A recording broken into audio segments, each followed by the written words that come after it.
Hi again guys, this is 6 and 7. So today we're going to watch one of my favorite One Piece content creator and player.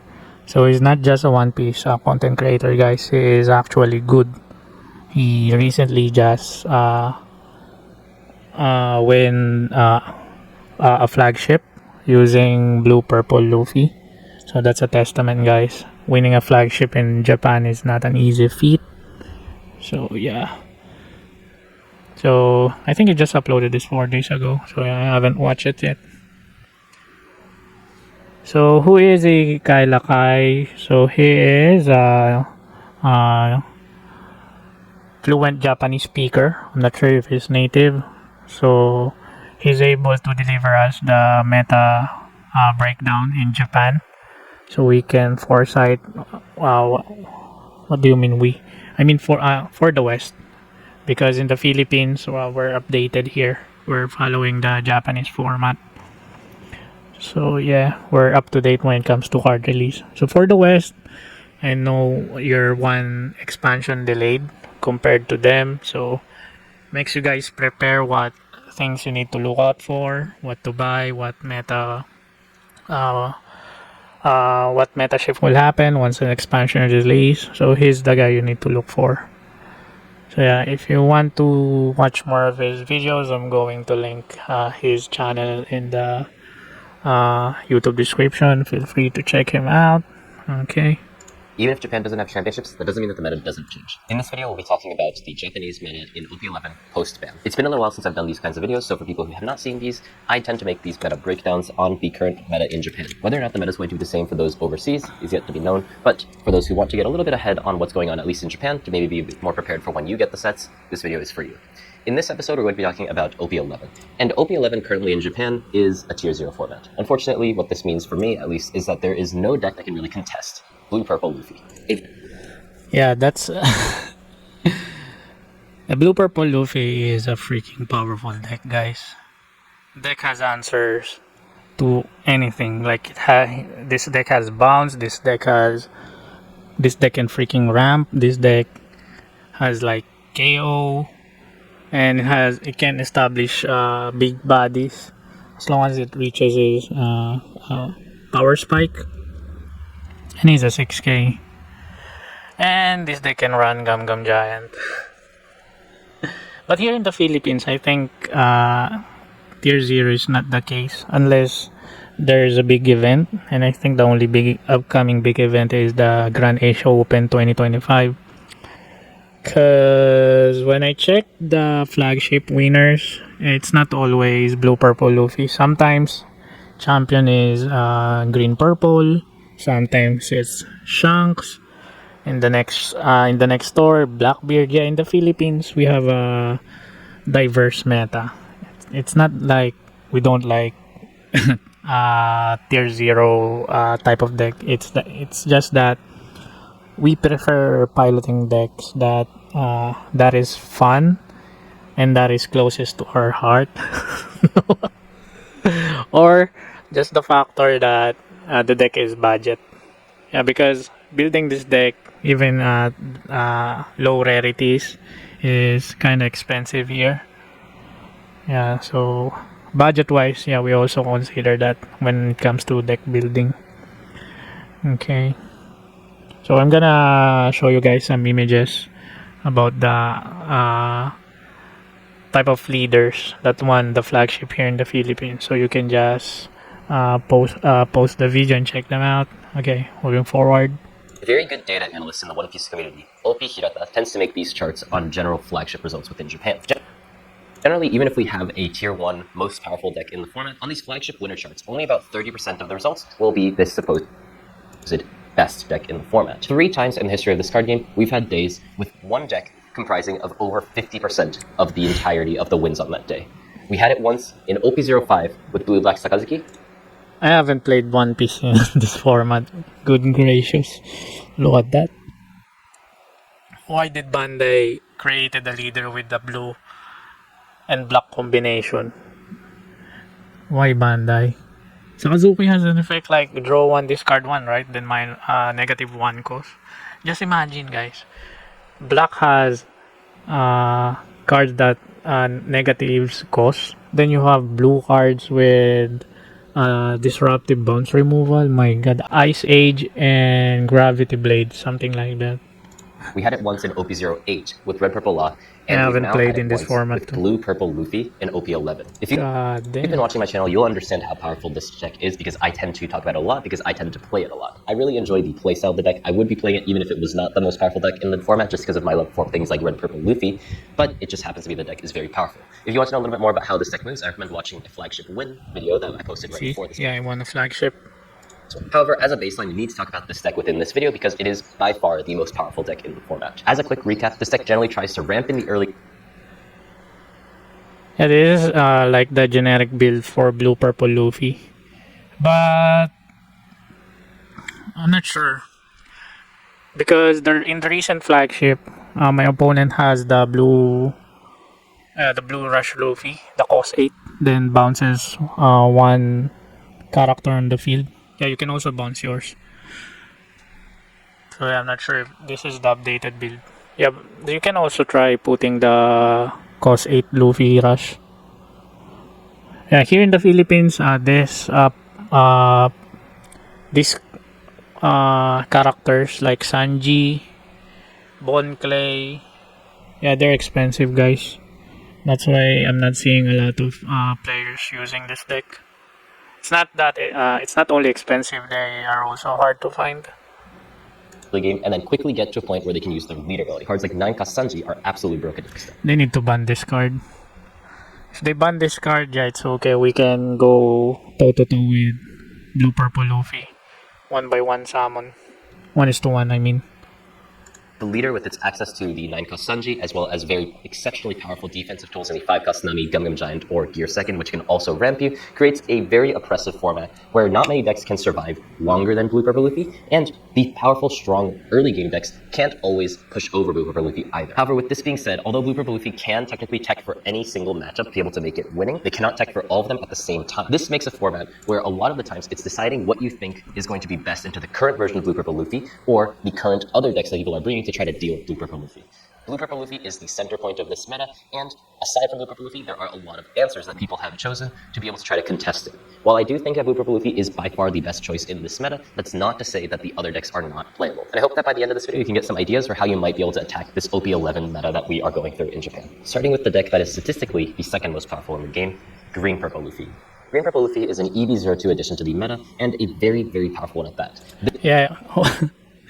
If I'm not just joining a lot of standard or flagship, but compared to Blue Purple Luffy, yeah, I'm seeing Green Purple Luffy a lot compared to Blue Purple Luffy. Because I think the only difficult card that players are having a hard time looking for is the EBO2 Sec Luffy that has Rush, then it can restand. I think that's the only card that is hard to find. This deck's main power comes from its insane consistency. Through means like the search event, the new 1-cost Nami in green introduced in EV02, as well as the 4-cost Sorojiro that's been introduced in the start deck 17, create an insanely powerful deck that revolves around a single card. The 5-cost 7000 Sanjin Pudding makes this deck really, really powerful. The leader effect, while underwhelming on the surface, with 1 or 2 Sanjin Puddings on the board, quickly can make the board insane. Green Purple Luffy also having access to things like Gum Gum Giant, as well as the others. And yeah, this is like the standard build. Yeah, that's what I'm talking about, the 6-cost Luffy Rush. Yeah, it's hard to find here. But if you manage to find one, yeah, the rest of the cards are easy to find here in the Philippines. There's Electric Luna. I think this is for mirror matches. Yeah, the deck doesn't have, big bodies, but it can freaking go wide. Because Sanji Pudding can restand doon. And it has also a Luffy Taro. Luffy Taro can summon Sanji Pudding. The deck it's also hard to push through against this deck because if Luffy, the leader, uses his effect, he will become 6k until the end of your opponent's turn. Then you also have 4 Gum Gum Giant.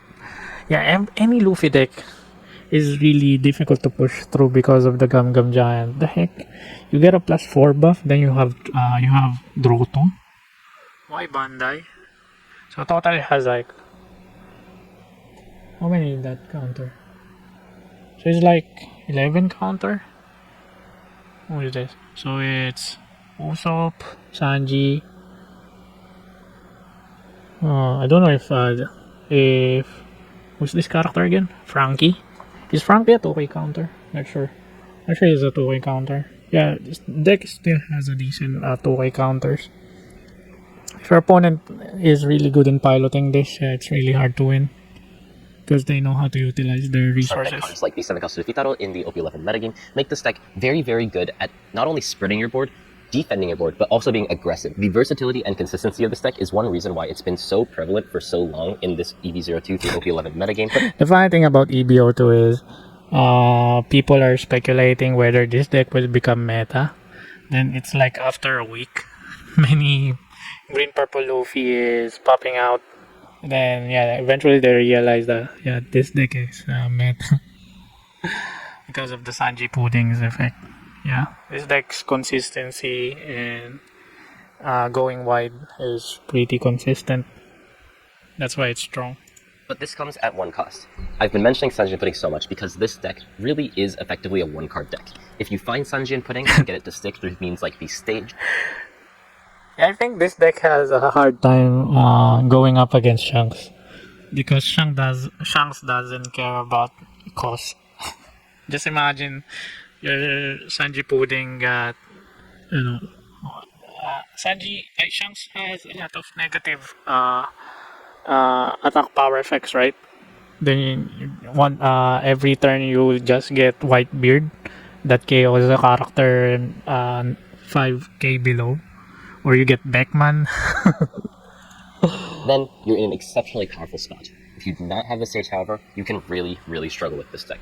As such, it makes the mulligan a lot easier because you're just looking for this one card. But on the off times that you don't have it, despite all the search that you have within the deck, it can start to get a bit icky. In OP11, Green Purple Luffy is still around due to the fact that it can go about 50-50 with Blue Purple Luffy if it can get its cards. But it also has the consistency and power to be able to fight with a lot of the other meta threats as well. One card that you may see in OP11 that you may not see in EV02 in the West is the 7-cost Luffy. Luffy is an addition to the deck that's been recently introduced as an answer to not only the mirror, of course, but also Blue Purple Luffy. Blue Purple Luffy's 9-cost mom can put a 6-cost or less to the opponent's life. In this way, Blue Purple Luffy keeps increasing their life while getting rid of the opponent's characters to create a very long game that they can eventually win out through the resources as well as the 9-cost Sanji. Green Purple Luffy's Luffy is a 7-cost 8,000, which can play a 5-cost. In tandem with the stage, you can make the 5-cost a 7-cost. This means that your board has two 7-costs, neither of which can be removed by the 9-cost mom. Yep. In this way, through Luffy Green Purple Luffy players have been increasing their top end to play a slightly slower game that helps them stick to the board much better than the original playstyle, focusing only through the 5-cost Sanji Pudding and Secret Rare Monkey D. Luffy. I believe that until about 2 weeks ago, this was by far the second best deck in the meta, but there's one deck that's come up recently that really, really hard counters this deck and has been on a bit of a meta tear for the last couple of weeks. This deck is Black Lucci. Black Lucci is a deck that's been popping up in the meta. Lucci. Deck didn't die despite the recent ban list. Yeah, this is my deck, guys. The GOAT. Despite losing so many cards, because it fights so many decks that are supposed to beat Blue Purple Luffy. Green Purple Luffy, Bella Betty, Red Zoro, all of these decks tend to lose really, really hard to Lucci. And although Lucci maybe only beats Blue Purple Luffy about 40% of the time, if it can fight these other matchups along the way, it can still do very well in any tournament. The standard and every single way that I've seen people build Black Lucci in the Japanese meta is through 10-cost Kuzan. Yeah, Kuzan, yeah, guys. If you manage to, because Green Purple doesn't have any sort of removal effects. So, if you manage to summon Kuzan Tenkos in your field with a healthy life and a decent hand, most cases, yeah, you're going to win the game. Even if they use their stage multiple times, yeah, that stage will not save them. Because Lingering Ice Age is a really powerful effect. So imagine their Sanji Pudding, they use the stage. It doesn't matter if their character is only at 2 costs. But yeah, it's true, we're really struggling when it comes to blue decks. Because they have Red Rock. So if our opponent is smart, they're gonna keep to mulligan the Red Rock in their hand. So they will anticipate this card, and if they manage to Red Rock this, so we just wasted a whole turn doing nothing. The one unique thing about a Green Purple Luffy and Blue Purple Luffy at this meta is that there really is not much early game board clear.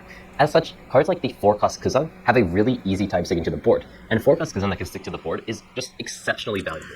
No.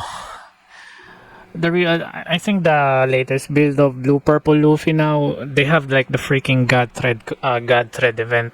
Yeah, it's a cost 5 event that KOs your opponent's character that is 5 or lower, and it adds 1 active don. Not sure if it's active or rested. Yeah, that card is really powerful. That card single-handedly cost me the game in the flagship. This card, in tandem with any sort of other cost reduction, removal through 7-cost Jack, as well as the final boss card, 10-cost Kazan, make this deck really, really powerful in the meta. Yeah, this is the standard build of Lucci right now. So there are a lot of pseudo blockers here. So yeah, Kuzan Forecast is a pseudo blocker that they can just leave in the field. So if you manage to defend this card with a minimal cost in your hand when countering, yeah, do so, because it guarantees you a negative 4 cost that can be useful in the mid game and late game. It's the generic build, has 4 Tempest Cake and other stuff. Meta, if it can get to the point where it can play 10-cost Kazan. The reason why it loses to Blue Purple Luffy is due to this fact. Once they get to 10-cost Kazan, they need to then stabilize the board. And because Blue Purple Luffy can ramp, if they can play their Sanjis early on, it's quite difficult, despite having things like Jack set up, to be able to clear things on the board due to the fact that Blue Purple Luffy can easily play 2 things per turn. After the bans, Lucci's kind of stopped being a CP-focused deck and is just more of a jack-of-all-trades sort of deck, putting in all the It's a good stuff. black cards to be able to create a package that deals with the opponent's board as it comes out as efficiently as possible. By losing Moria as well as Ice Age, the deck has become a lot easier to pilot as well, and feels very good because you don't have to sit there with 8-cost Moria for 5 minutes looking through your trash to find your fucking spam that. And for this ease of use as well as the fun of just being able to clear anything the opponent's played, and also be able to The PTSD. use this below. Moria, Rebecca,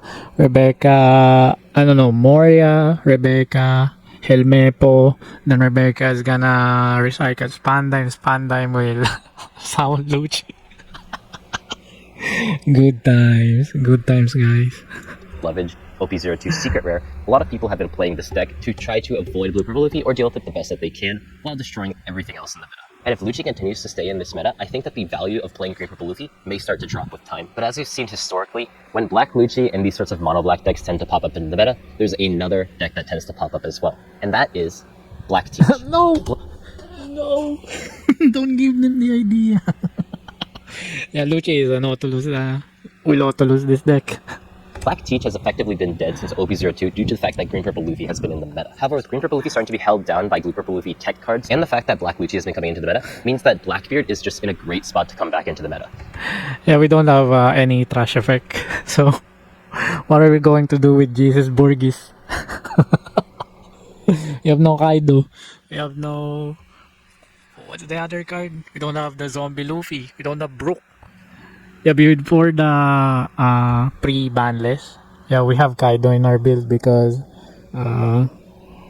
Blackbeard is a famous deck here in the Philippines. Not only it's budget, it's also a floodgate deck. Yeah, I think Filipinos love floodgate decks.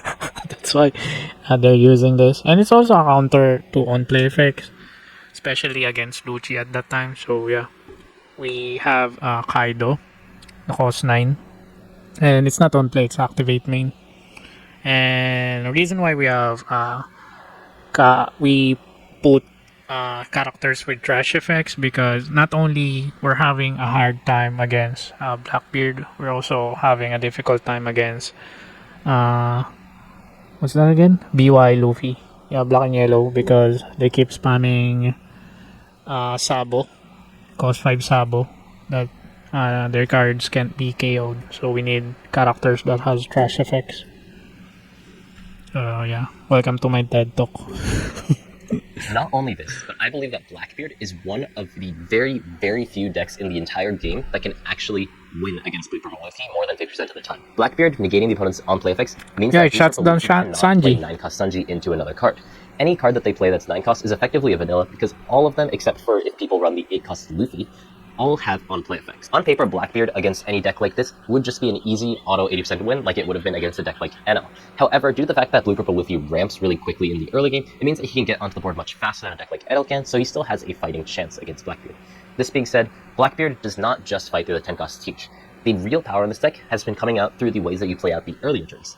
If you can play out 2 Van Augers in the early game, it becomes much easier to clear anything that the opponent plays, but despite Blue Purple Luffy being able to draw 2 cards per turn, he's not really getting the value out of playing them onto the board. In this way, Blackbeard through the double Van Auger tech has been able to find ways to deal with Blue Purple Luffy.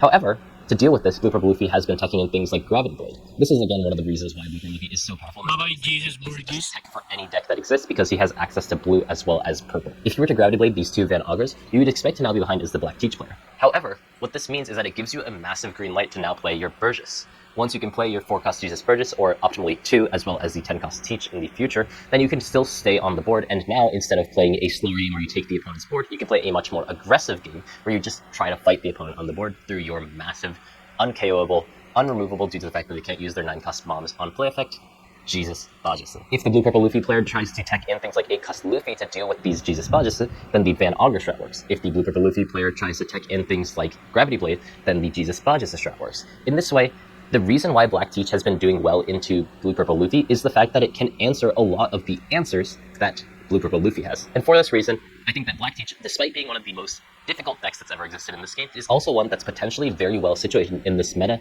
despite all of the aggro decks around. My prediction for this OP11 meta is that we might start to see a lot more Black Teach as the meta evolves a bit more, but of course, only time will tell. 2 interesting things that I forgot to mention about this deck while I was outside is that 1, people still run Liberation despite people not actually playing Blue Flamingo anymore. The reason for this is because it hits original cost, and while usually this means that you can't use your cost reduction, it also means that the opponent can't use their cost increase, which means that despite Green Purple Luffy using Sage to bring Sanji putting up to 7 cost, Liberation can still clear it because its original cost is less than 6. Yeah, that's the keyword here. Keyword there, base cost. So yeah, this keyword also applies to the chunks, the blocker, the 4-cost blocker. Yeah, if it gets KO'd, KO one of your opponent's character with a base cost of 6,000 or less. So even if they are buffed, let's say they're 8k, yeah, you can still KO them. Not only this, but because Bella Betty and Zoro are in this meta, Liberation still has some very good targets to use it on. The other more interesting card is a new OP11 edition, Caribou. Caribou is a 1-cost 2000 counter, which is a blocker, but on play you have to trash 2 cards. However, because you're Teach, you can't use on play effects, which means that it's just a 1-cost 2000 counter blocker, which is not okay, honestly. But it makes this deck very, very strong into the right meta. Now that we've talked about these 4 prevalent decks in the OP11 meta, I want to recontextualize them. The true nature of OP11 is that we are in a triangle format with a tier 0 deck at the center of it. Black Lucci beats Green Purple Luffy. Green Purple Luffy beats Teach. Teach beats Lucci. And Blue Purple Luffy, on a good day, can beat any of them. That's true. Because my friend has green purple and blue purple.